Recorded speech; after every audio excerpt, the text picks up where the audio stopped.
नमस्कार, मैं जितेंद्र गुप्ता। आप देख रहे हैं स्टार सिटी न्यूज़। मैं इस वक्त मौजूद हूँ जनकपुरी विधानसभा के असलातपुर गांव में। हमारे साथ राजेंद्र सोलंकी और बलराज सोलंकी जी, भाजपा के कर्मठ और जुझारू नेता हैं, इस वक्त हमारे साथ मौजूद हैं। राजेंद्र जी, आपका स्वागत है सर। मेरा आपसे पहला सवाल है जी कि आपकी जो राजनीतिक जर्नी काफ़ी पुरानी रही है सर, और जो 5 महीने से जो किसान भाई अपनी भूख हड़ताल या आंदोलन पे जो बैठे हुए हैं, इसको लेके आप क्या कहना चाहते हैं सर? कुछ मांगे जो हैं किसानों की जायज़ हैं, बाकी जो वहाँ अपना किसानों के अलावा जो बैठे हैं जी, वो जो है उसमें कुछ 15% किसान हैं, बाकी 85% बाहर के जो है लोग हैं उसमें शामिल हैं। सर जो इतनी अराजकता फैलाई गई, जो इतने दंगे फसाद हुए हैं, इसमें इसका किसान जिम्मेदार कौन है सर? इसमें किसान कोई नहीं है दंगे फैलाने वाला। जो असामाजिक तत्व हैं उनके काम हैं ये।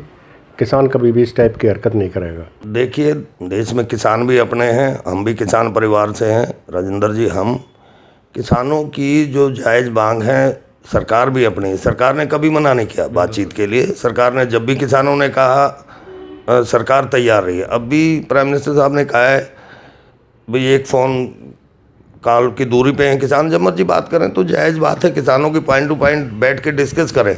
लेकिन ये जो उपद्रव हुआ है लाल किले पे, तिरंगे का अपमान, ये बर्दाश्त नहीं है जी। किसान ऐसी हरकत नहीं कर सकता। इसके मायने ये हैं कि किसानों के आंदोलन में कुछ लोग असामाजिक तत्व हैं या विघटनकारी वो घुसे हुए हैं जी, जो किसान आंदोलन को बदनाम किया है जिन लोगों ने। राजेंद्र सोलंकी जी, मैं आपसे जानना चाहता हूँ, आपकी जो सेवाएं हैं, लगभग किस प्रकार की सेवाएं चल रही हैं? जब ये कोविड-19, जब ये लॉकडाउन लगा 23 मार्च को, उस समय से अभी तक आपकी क्या सेवाएं हैं सर? इस सेवा हम तो यही था, अपने एरिया में जितने भी थे उनकी देखभाल कर रहे थे।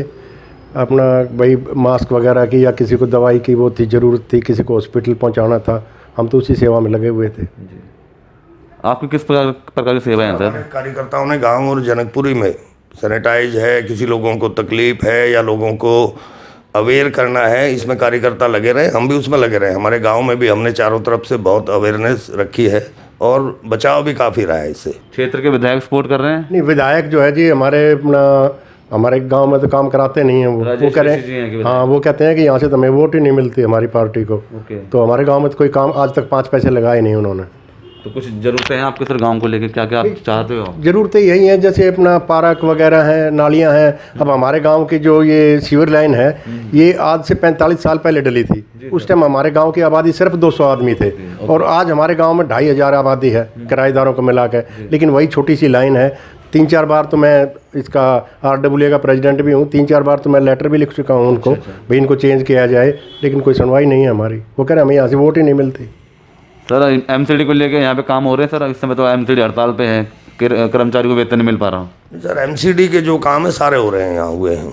MCD का कोई पेंडिंग नहीं है, जो होते हैं। काउंसलर नरेंद्र चावला जी हैं, पहले मेयर रह चुके हैं, लीडर ऑफ हाउस हैं।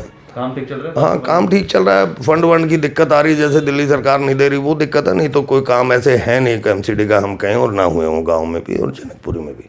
तो जनता का क्या रुझान है इस बार राजेंद्र जी? 22 में चुनाव है, 1 साल बाद।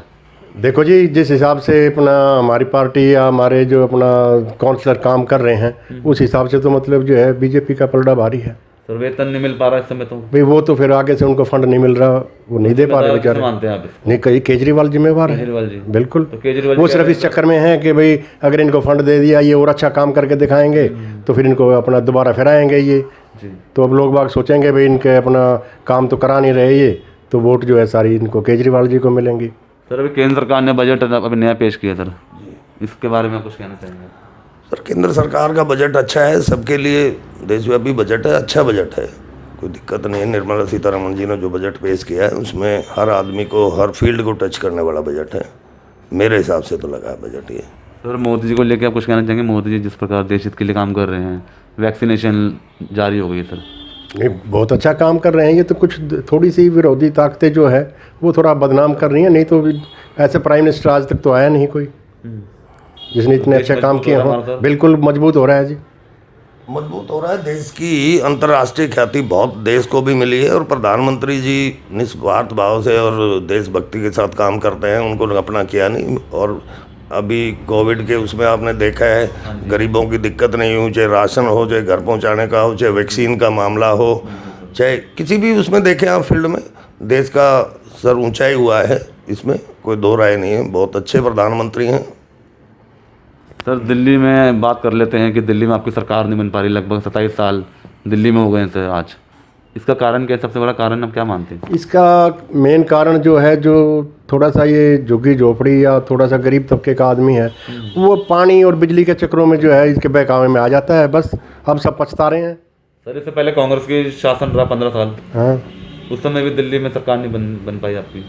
नहीं, उसके भी कोई छोटे मोटे कारण रहे हैं, ऐसी बात तो नहीं है।